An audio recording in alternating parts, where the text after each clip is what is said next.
So in this video, we'll be going over the example of a cannon shooting at an angle. So this is very similar to the other problem where we had the cannon shooting straight up. So now the question is, how does that change the energy in the system? So the problem, we have an artillery shell launched at an angle of 30 degrees above the horizontal. The launch speed is again 320 meters per second. How high will the shell go? So we're going to be looking for a height again. And then we're again told that air resistance can be ignored.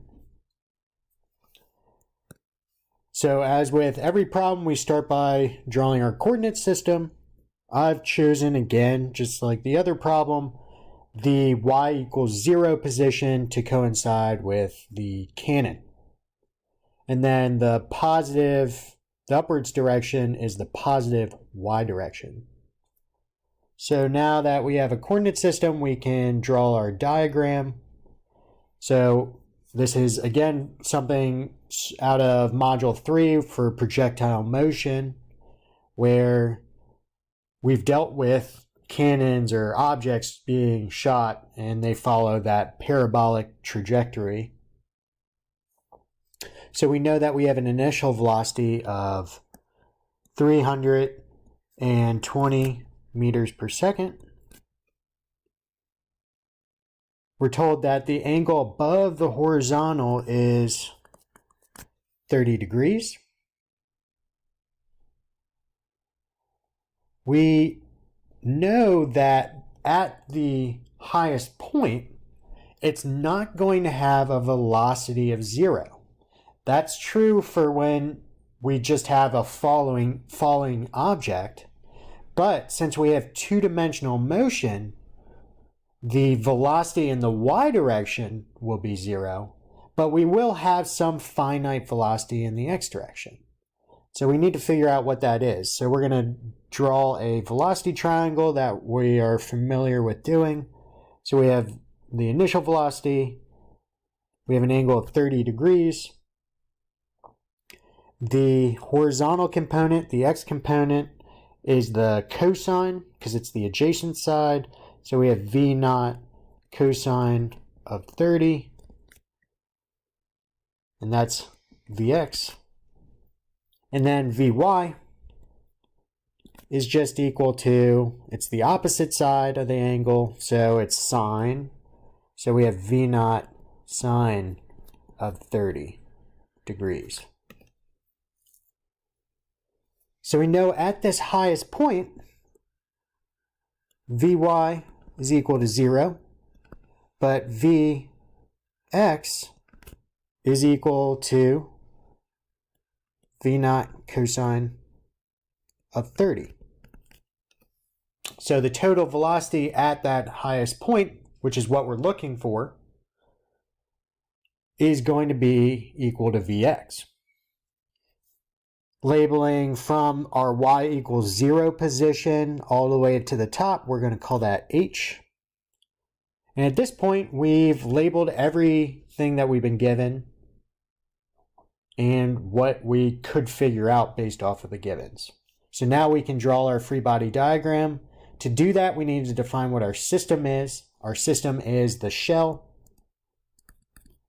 So when the shell's in the air, again, with projectile motion, if we ignore air resistance, the only force acting is the force of gravity, pointing downwards, and that's the weight, which is equal to m times g.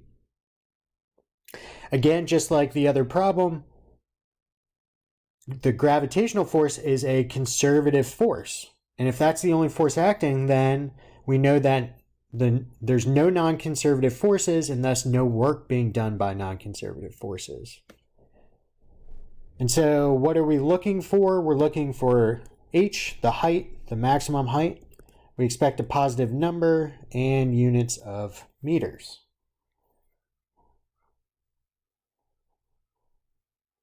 So we can again come down to our plan. We're going to use our 7-term energy equation. So anytime we're dealing with energy considerations, start with this equation every time. You know, if you start with this, then you can start to cancel out things that don't apply to our problem.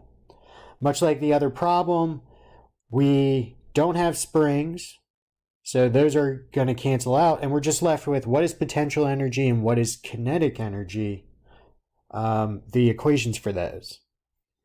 And so those are written here. Now executing our plan, we start with our 7-term energy equation. We talked about why the work done by non-conservative forces is 0, because we don't have any non-conservative forces. We just have the force due to gravity. The spring potential energies, both initial and final, are 0 because we don't have any springs. The initial potential energy is 0 because that's where we defined our 0 point with the start of the canyon. So there's no height above our 0 point, so we have no potential energy at the start. The difference between this problem and the other example where the cannon was shot straight up is we'll now have a kinetic energy in the final. So before that was 0, but now that it's angled, we have a kinetic energy component because we have a velocity component in the x direction at the top.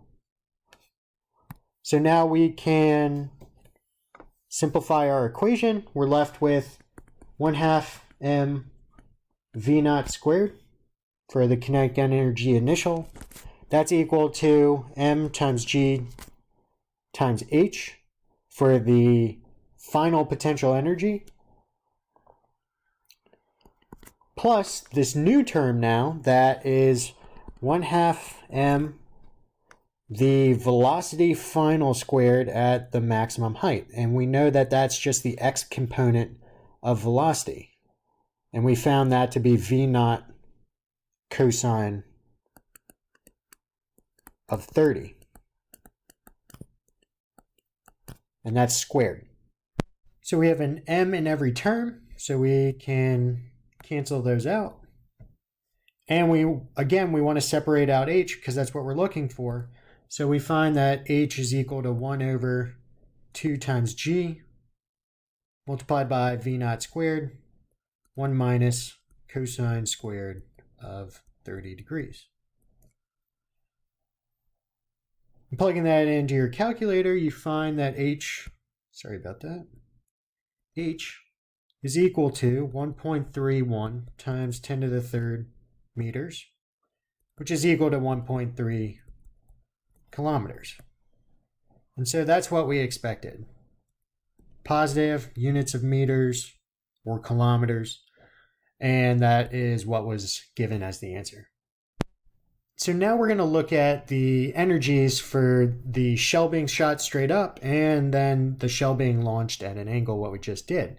So for the shell being shot straight up, we only had kinetic energy at the start because the potential energy for the gravitational potential energy is 0 because of where we define the baseline. There's no spring, and we only have conservative forces at play. So the work done by non-conservative forces is 0. So we're just going to draw a bar up, and the value or the amount of energy is just equal to 1/2 m v squared. We don't know m, so we're just going to leave that as what our value is. So if we don't have work done by non-conservative forces, if that's 0, then we know that the initial energy must be equal to the final energy. So EI is equal to EF. The initial energy is equal to the final energy when you have no work done by non-conservative forces. So we know what we should expect in terms of the amount of the bars at the final energy. So there's no kinetic energy at the top because there's no velocity at the top. There's no springs. So the potential energy must be equal to the initial kinetic energy. So all of the kinetic energy is getting transferred into potential energy because there's no work done by non-conservative forces. So now we can come down here to 2. And so this is when the shell is being launched at an angle. Again, the potential energy at the start, 0, because of where we defined our baseline. There's no springs. There's no work done by non-conservative forces. We only have the gravitational force acting. So again, we're going to keep the kinetic energy where we did before. And again, that's equal to 1/2 mv squared, same amount. Again, if work's 0, then the initial energy must be equal to the final energy. Except this time, the energy distribution is going to be a little different.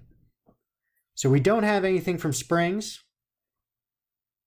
So we're going to have a combination of kinetic energy and potential energy. So since our height is a quarter of the height from the first problem, we know that our potential energy must be a fourth of what the potential energy was in the first problem. So that instead of 4 bars, it's just going to go up to this first bar. Because recall that the gravitational potential energy is just equal to mgh. And so if the height is 1/4, then that means the potential energy comparison is just a quarter as much. And so since the initial energy and the final energy must be equal, we know that the kinetic energy, final kinetic energy, must be 3 bars, so that the total adds to the initial kinetic energy. And so what this highlights is that as you change the angle of the launch, so as you go from vertical now to an in-between angle, what you're doing is you're transferring less kinetic energy into potential energy, because you're going to have some kinetic energy remaining in the final stage.